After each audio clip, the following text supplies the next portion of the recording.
అదే RTV app వార్తల్ని క్షణాల్లో చదివే అవకాశం ఉంటుంది. ఒక న్యూస్ పేపర్, ఒక టెలివిజన్ ఛానల్ మీ చేతుల్లో ఎప్పుడూ ఉంటాయి. అసలు అక్షరాల్లో ఆ రోజుల్లో పేపర్ రంగంలో ఒక అక్షరం రౌండ్గా ఉంటే ఈయన దానికి భిన్నంగా అక్షరం పెట్టి పేపర్ని ఆయన యొక్క స్టైల్లో పొద్దున్న 4 గంటలకే ఇంటికి వచ్చి పేపర్ వేసి, పేపర్ అంటే ఈనాడు పేపరు, అలాంటి పేపర్ని దేశవ్యాప్తంగా చేసి ఆయన ఎన్నో సేవలు చేశారు. ఆయనకి ప్రగాఢ సానుభూతి తెలియదు. చీకటి నుంచి వెలుగు తీసుకువచ్చిన ఒక మహోన్నత వ్యక్తి రామోజీరావు గారు. ఆయన పత్రికా రంగంలో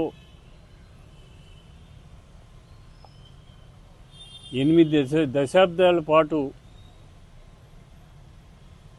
రాజులాగా వెలిగారు.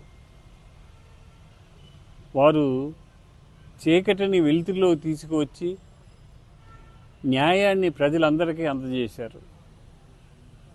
ప్రపంచంలో ఎక్కడా లేని విధంగా ఒక ఫిలిం సిటీని నిర్మించి భారతదేశానికి, ప్రపంచానికి చాటి చెప్పారు.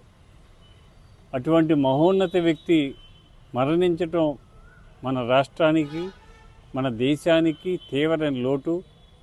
మరి వారు చేసిన మంచి కార్యక్రమాలు, వారు చేసిన కార్యక్రమాలు ఫిలిం ఇండస్ట్రీకి ఈరోజు తీరని లోటు ఆయన లేకపోవటం. మరి వారు ఏ ఆశయాలతో అయితే నడిచారో ఆ ఆశయ సాధన కోసం మనం అందరం కూడా ప్రయత్నం చేసి వారికి ఘనంగా నివాళులు. మరిన్ని వీడియోస్ కోసం ఛానల్ ని సబ్స్క్రైబ్ చేయండి. లేటెస్ట్ అప్డేట్స్ కోసం వాట్సాప్ ఛానల్ ని ఫాలో చేయండి. అండ్ లింక్ డిస్క్రిప్షన్ లో ఉంది.